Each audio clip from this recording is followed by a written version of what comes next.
రైతు బంధును బొందబెట్టిండ్రు అంటూ కూడా కేటీఆర్ చేసినటువంటి వ్యాఖ్యలు చూస్తా ఉన్నాం. అడ్డగోలు కండిషన్లు, డిక్లరేషన్లు అందుకే ఇమానం తప్పిన సర్కారే ప్రమాణ పత్రం ఇయ్యాలి అంటూ కూడా 22,000 కోట్లు దుర్వినియోగం ఆరోపణలోను సర్కార్ కుట్ర ఉంది. ఉద్యాన పంటలకి ఇస్తే దుర్వినియోగం చేస్తున్నంటున్నారు అని చెప్పి కూడా రైతు ఎవరినైనా శాసించేలా మేము చేశామంటూ ఎవరినైనా శాసించేలా బీఆర్ఎస్ హయాంలో మేము చేశామంటూ కూడా ఇక్కడ కేటీఆర్ మాట్లాడుతూ ఉన్నారు. సో రైతు యాచించే స్థాయికి కాంగ్రెస్ దిగదార్చింది. మేము 11 సీజన్లు రైతు బంధు ఇచ్చినాం.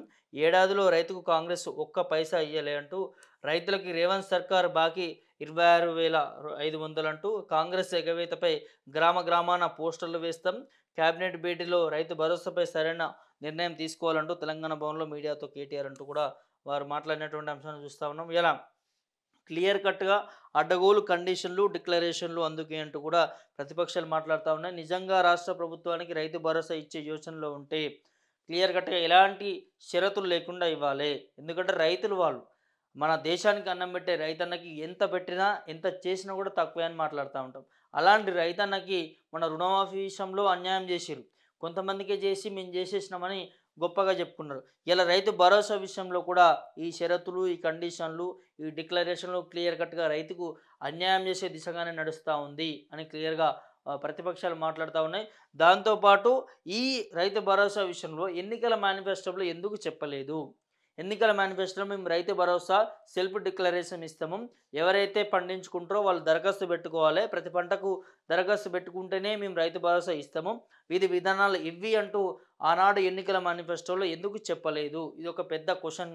మరి అప్పుడు చెప్పకుండా ఇప్పుడు ఎందుకు ఇంప్లిమెంట్ చేస్తూ ఉన్నారు? మొన్న బోనస్ విషయంలో కూడా అదే చూసినాం. అప్పుడు ఏమన్నారు? 500 బోనస్ ఇస్తాము, ప్రతి గింజకు బోనస్ ఇస్తాము, ప్రతి రైతుకు బోనస్ ఇస్తామని అన్నారు. ఆ బోనస్ విషయంలో ఏం చేసిరు?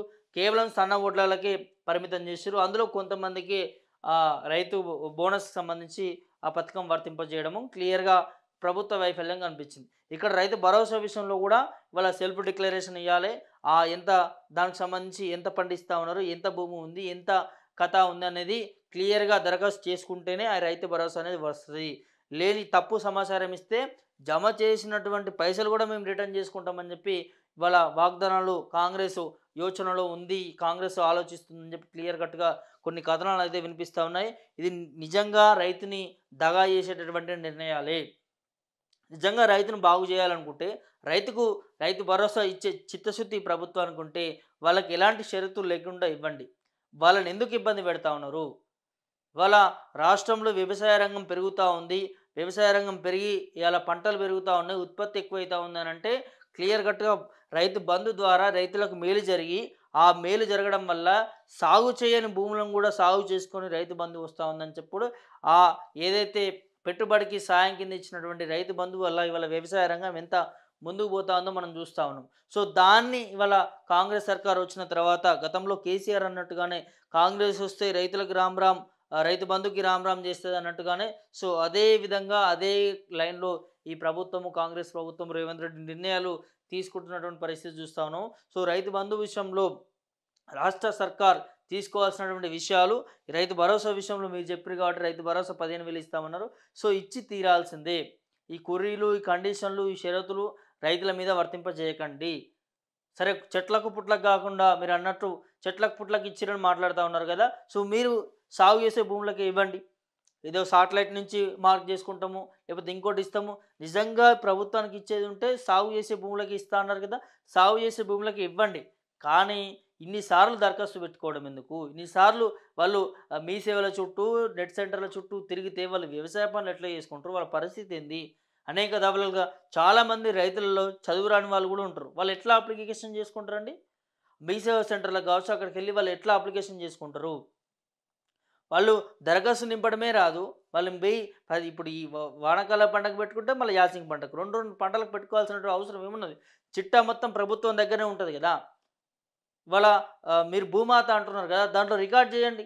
ఒకసారి దరఖాస్తు చేసుకుంటే ఈ రైతు భరోసాకు సంబంధించి ఎంతమంది విస్తరణ ఉంది, ఒక రైతుకి ఆ రైతుకి ఎంత రావాలని చేసి ఇవ్వండి. దీంట్లో కండిషన్ కూడా పెడతాన్నారు కదా, 7 ఎకరాలకి ఇస్తాం మేము అంతమందికి ఇవ్వము. సో కట్ ఆఫ్ పెడతామని అన్నారు కదా, పెట్టండి కట్ ఆఫ్. కానీ ఇవాళ మళ్ళీ వేస్తే మేము గుంజుకుంటాము, తప్పుడు తప్పుడు ప్రచారం చేస్తే, తప్పుడు విషయాలు దాంట్లో ధృవీకరిస్తే, తప్పుడుగా ఫిల్ చేస్తే వాళ్ళపైన చట్టరీత్యా నేరాలు పెడతారట, కేసులు పెడతారట. రైతులపైన కేసులు పెట్టే ప్రభుత్వాన్ని ఎప్పుడైనా చూసినామా మనం? వేసిన డబ్బును మళ్ళీ గుంజుకుంటారట. సో క్లియర్‌గా ఇలా రైతు బంధు విషయంలో రాష్ట్ర సర్కార్ పూర్తిగా ఆ నిర్ణయాలు ఏవైతే కనిపిస్తా ఉన్నాయో అవి ఫెయిల్ అయ్యే విధంగా, రైతులను మోసం చేసే విధంగా కనిపిస్తా ఉంది. అందుకే రైతులు తిరగబడతా ఉన్నారు రోడ్లపైకి వచ్చి. వద్దు నాయనా మీరిచ్చే ఆ రైతు భరోసా కూడా మాకు అవసరం లేదని చెప్తా ఉన్నారు.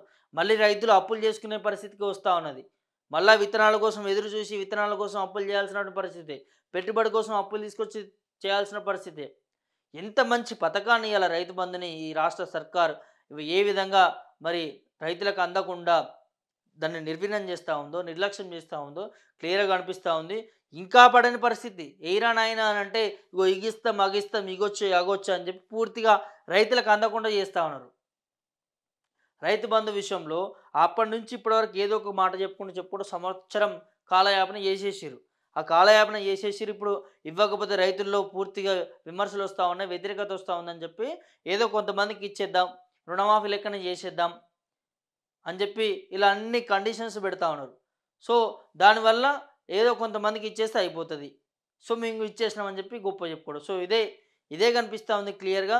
సో అలా కాకుండా నిజంగానే రాష్ట్ర ప్రభుత్వానికి చిత్తశుద్ధి ఉంటే ప్రతిపక్షాలు అడిగినట్టుగా రైతు భరోసా ఇవ్వాల్సిందే అంటూ కూడా ఒక రైతుల నుంచి డిమాండ్ అయితే వినిపిస్తూ ఉంది. ఎగ్గొట్టిన రైతు భరోసా ఎప్పుడు ఇస్తావు రేవంత్ రెడ్డి అంటూ కూడా 2023 యాసంగిలో ఒక్క ఎకరానికి ఎగ్గొట్టిన రైతు భరోసా 2500. అదేవిధంగా 2024 వానాకాలంలో ఒక్క ఎకరానికి ఎగ్గొట్టిన రైతు భరోసా 7500. అదేవిధంగా 2024లో యాసంగి కాలానికి సంబంధించి ఎగ్గొట్టిన రైతు భరోసా 7500. మొత్తం కాంగ్రెస్ ప్రభుత్వం ఒక్కో ఎకరానికి బాకీ పడ్డ రైతు భరోసా ఎంత అంటే 17,500 ఇవాళ రాష్ట్ర సర్కార్ రైతులకు బాకీ ఉన్నదని క్లియర్‌గా ఇక్కడ లెక్కలతో సహా మరి BRS party working president KTR అయితే నిన్న ప్రెస్ నోట్లో కొన్ని అంశాలు బయటపెట్టడం జరిగింది. సో యాసంగిలో వేసినటువంటి డబ్బు ఏది 2023లో 7,500 వేయాల్సి ఉంటే 5,000 వేసిర్రు ఎకరానికి. సో అది కూడా గత ప్రభుత్వం జమ చేసినటువంటి రైతు బంధు డబ్బులే వీళ్ళేసి మేము వేసినామని చెప్పుకుంటా ఉన్నారు. అది అందరికీ తెలుసు. సో అప్పుడు 2,500, ఆ తర్వాత 2024 వానాకాలం సంబంధించినటువంటి రైతు భరోసా, అదేవిధంగా ఇప్పుడు యాసంగికి సంబంధించినటువంటి రైతు భరోసా మొత్తం అంతా కలిపి 17,500 ఇవాళ రైతులకి ఈ ప్రభుత్వం ఒక్కో రైతుకి ఒక్కో ఎకరానికి 17,500 బాకీ ఉందంటే ఇవాళ క్లియర్ కట్గా ఈ డబ్బులు రూపాయితో సహా రైతులకు చెల్లించాల్సినటువంటి బాధ్యత ప్రభుత్వాంది. ఇవాళ మీరు చెప్పిన హామీలదే కదా ఇదేదో ప్రతిపక్షాలు అడుగుతున్నది, ప్రతిపక్షాలు డిమాండ్ చేస్తుంది కాదు. ఇది కాంగ్రెస్ ప్రభుత్వం చెప్పిన హామీయే. మీరు మేము అధికారంలోకి రాగానే డిసెంబర్ 7 తారీఖున 9 తారీఖున మా ప్రభుత్వం చిత్తశుద్ధితో పనిచేస్తూ ఉంది, రైతులకి న్యాయం చేస్తుంది, కేసీఆర్ 10,000 ఇస్తున్నాడు, మేము 15,000 ఇస్తామని చెప్పి మీరు చెప్పారు కాబట్టి క్లియర్ కట్గా ఒక్కో రైతుకి ఇవాళ ఒక్కో ఎకరానికి 17,500 ఇవ్వాల్సిందే, ఇచ్చి తీరాల్సిందే.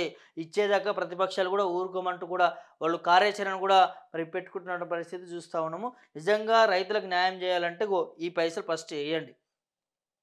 ఒక్కో రైతుకి ఒక్కో బాకీ పడినటువంటి ఒక్కో ఎకరానికి ఎంత అయ్యా అంటే 17,500 ఇవ్వాల్సినటువంటి బాధ్యత ఈ ప్రభుత్వానికి ఉన్నది.